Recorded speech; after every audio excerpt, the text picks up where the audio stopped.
Hola a todos, bienvenidos una vez más a mi canal. El día de hoy hablaremos acerca de los tips para coser telas delicadas. El último consejo estoy segura que te ayudará muchísimo. Comencemos. Punto número 1. Que las agujas sean adecuadas.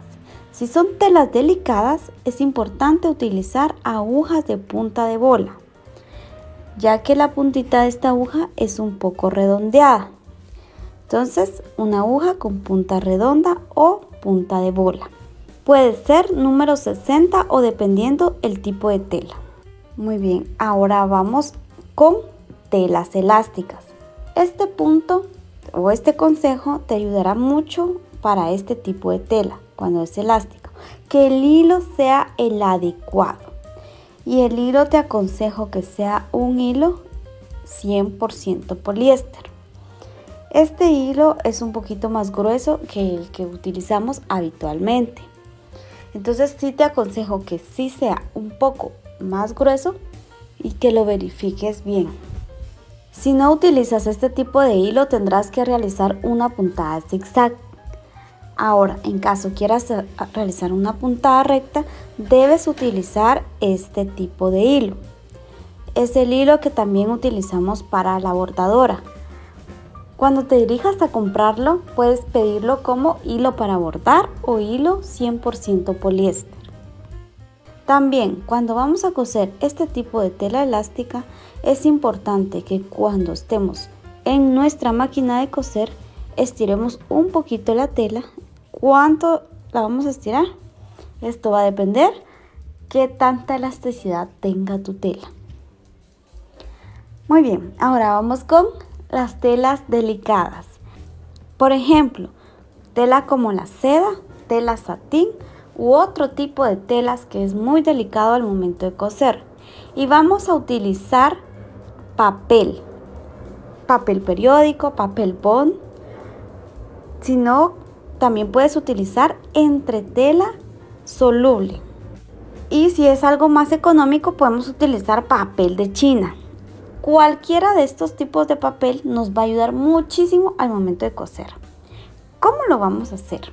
Acá realicé una costura en esta tela y vean que realmente cosió bien y todo, pero esta costura se puede perfeccionar.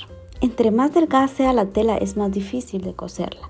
Y entre más delgada sea, créeme que te ayudará muchísimo esta técnica. Y vamos a tomar un pedazo de papel bond, puede ser el papel de China o entretela soluble. Y para los remates que a veces se nos tiende a trabar la costura en nuestra máquina, para evitar eso también podemos realizar una costura antes en otro tipo de tela sin hacer remate, para que no se trabe nuestra máquina de coser en la tela. Y vean lo fácil que es coser en el papel.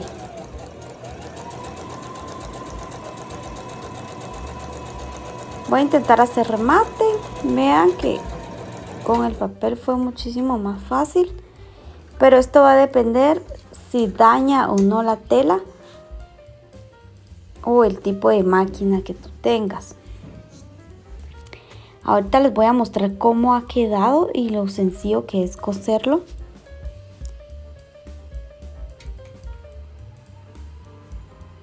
Quedó la costura perfecta. Ahora solo vamos a arrancar el papel.